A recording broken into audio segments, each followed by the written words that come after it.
thank God, the minority leader of the house is also here. So it's like you now have the house in full play. It's going to help in agricultural development, it's going to help in defense. This, with all due modesty, is the answer.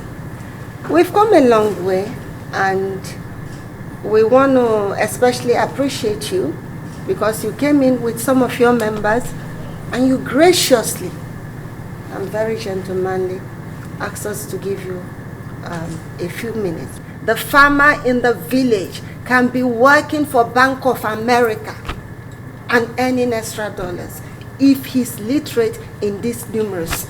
The mindset. I have a personal experience, like in Harley Street in London, in the United Kingdom, where you have the greatest concentrations of the world's best medical personnel. A group of Nigerians left this place, went there, established a place, and they couldn't practice on their own without being seconded to Wellington, Cromwell, London Clinic. Why?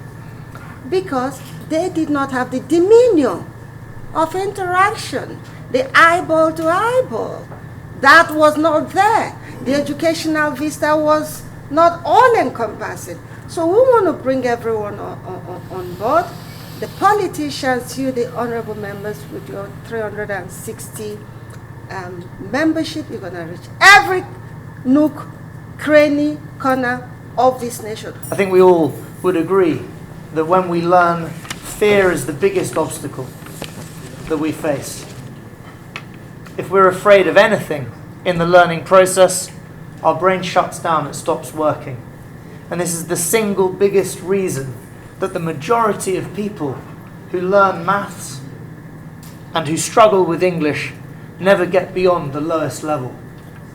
I think we can all agree that they are the most important people for us to reach.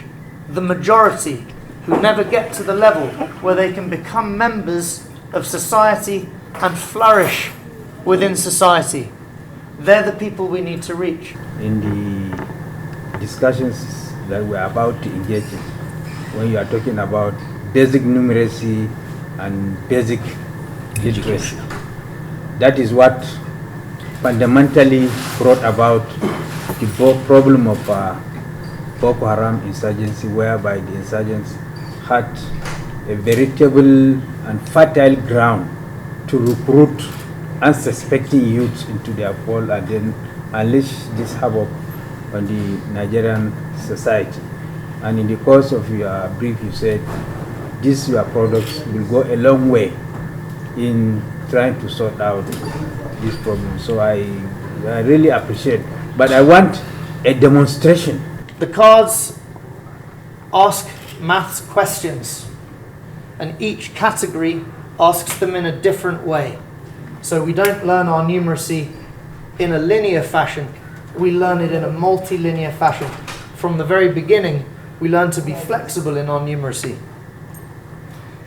Air trumpet, it sounds very excellently and understood. And I was made to understand that even the process of learning requires time and knowledge, right? So my worry is here, how can our people that comes from rural areas where most of us belongs to, how can they benefit out of this?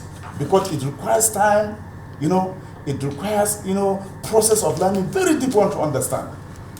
That's just my question. We can train teacher leaders and set up centres of excellence in the areas where they're needed the most.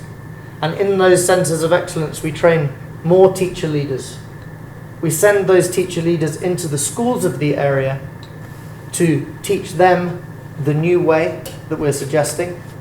We begin to reach those people. I think the answer is we can't solve illiteracy and innumeracy overnight. We have to address it step by step. And I think the first step is to reach the people who can do something and make them better. The House of Representatives of the Federal Republic of Nigeria, thank you so much for this very wonderful and excellent engagement. And also would like to tell you that we will be looking forward to more of these engagements in the future. It's a very good advocacy that I think parliamentarians will be interested about. By the presentations of our visitors, it's like an advocacy engagement with the members of the Parliament of the Federal Republic of Nigeria. And I want to believe, as members were so much interested in the program, I believe we will engage them more. And when we now engage them more, we will begin to become more enlightened. And from that point of view, we can be able to see how we can come in to really support this program and get it impacted in the lives and welfare of our own people in Nigeria. We are members that represent our people, and I believe things like this, if we use them effectively, the way they are being used out there, I think it will be to the benefit and the betterment of our people in the Federal Republic of Nigeria. We will begin to engage them more and more and more and more. That will give us that kind of understanding of the mechanics, the ropes, to learn the ropes. And by the way and manner members got interested, I want to believe that it's a very interesting program. It's an excellent presentation, and I believe the leadership of the House will finally decide how to engage them subsequently in a manner that will be broader than what we have done this afternoon.